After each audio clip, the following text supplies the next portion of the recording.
Well, at the end of an afternoon of fabulous singing, it's my privilege to chat to two people who have really, in the words of the adjudicator, really given us some very fine singing, Lorcan O'Mahoney and Neil Taverner. Now, Neil, you are one of the most unassuming people I've ever met.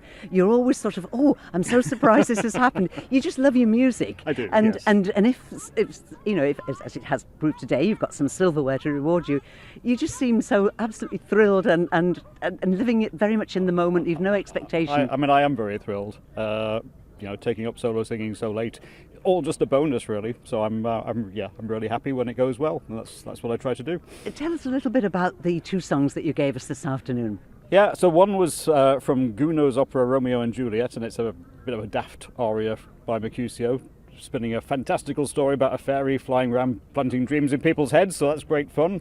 And then I did because we had this year to do a song by a female composer, and I found this lovely song, written I think this century actually by American composer Laurie Lakeman, and I just fell in love with it on the spot, so I did that. It's called The Apple Orchard. Well, the trick is to fall in love with the music and then you put it over authentically. The thing that I've noticed in this, because the requirement is, as you say, to choose a song by a female composer, it's opened up a lot of music that we might otherwise have overlooked. Absolutely. I would never have come across this song otherwise. I thought there were loads of female composers. I'd never heard of this one, but it's just such a fabulous song, and I'll be doing lots more of her music, I think. Well, Lorcan, if I can bring you in here. Now, you are so versatile because I can recall just, I'm guessing it's within the last year. Yeah. I went to see once, and here you are, sitting on the stage, just as good as Ed Sheeran, pick up a guitar and you're singing. So, and then to see you in a classical context as we have this afternoon, you've got great versatility. Oh, thank you. Do you enjoy that, just being able to tackle any kind of music? Yeah, it's a very strange one. I'm most used to musical theatre. I think you interviewed me 22 years ago the first time when I was in Oliver at 12 years old, so I'm more used to musical theatre, and then I'm in a few bands, rock bands and things, so it was actually funny enough, I was going to be in a production over here and went to Mandy Griffin, and she was warned, don't turn him into an opera singer. So unfortunately that show got cancelled, and then Mandy in the next lesson went, have you ever thought about opera singing?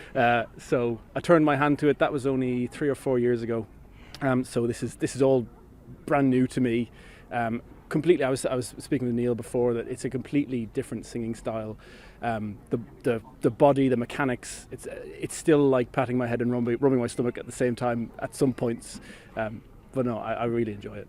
But nevertheless, the discipline of opera singing, do you find that this does help you to sing better in the other genres? Absolutely, yeah. I mean, just working out where to put the tongue for resonance, to drop the larynx, how to support the voice. It's completely changed my singing, and in fact, when funnily enough, on Monday I sang with Simon Fletcher in the male vocal duet, and then went off and did a gig that night, and I found my voice is already warmed up. 3 hours of rock afterwards. My voice is already warmed up, but then you can support the higher notes, and it's multidiscipline, and it really helped my singing. Well, I think it's just great that you can span all of those music, those genres. Now, am I right in thinking that I am in the presence of two people who will be singing for the Cleavland Medal again on Friday night? Unfortunately, yes. Would it be out of order for me to say, how are you feeling about that, Neil? Okay, I've done it a couple of times now already, so I'm not a newbie anymore, unlike this young man. So I feel like quite a veteran having done it twice. But yeah, it'll be fun. It's always fun, the Cleveland. And you're repeating the two songs that you've sung this afternoon? Yes, we have to do the same ones, yeah. So, Lorcan, what will we hear you singing on Friday night? What is your choice? So my first song today was Is She Not Passing Fair by Elgar. And that's kind of a more upbeat and an enjoyable song. The second piece then was the piece by a female composer, an African-American lady called Rosaphane Powell, and that was I Want to Die While You Love Me, and it's just a beautiful piece. The words are gorgeous, so I mean that's half the battle. Once you connect to the song and you can deliver it, I'm used to performing on a stage. It's strangely kind of the last few years when I've been doing more this more operatic thing. I tend to freeze on stage because it's so out of my comfort zone. But when I've got a song that I can connect to, it's a bit easier. No, beautiful pieces, and I'm really happy with them. Mandy picked them, and so grateful to Mandy again. Well, that of course is a skill of your teacher, because she listens to your voice. She has a wide repertoire of music, and she can match the two up perfectly. Your accompanist on Friday night, Lorcan, will be who?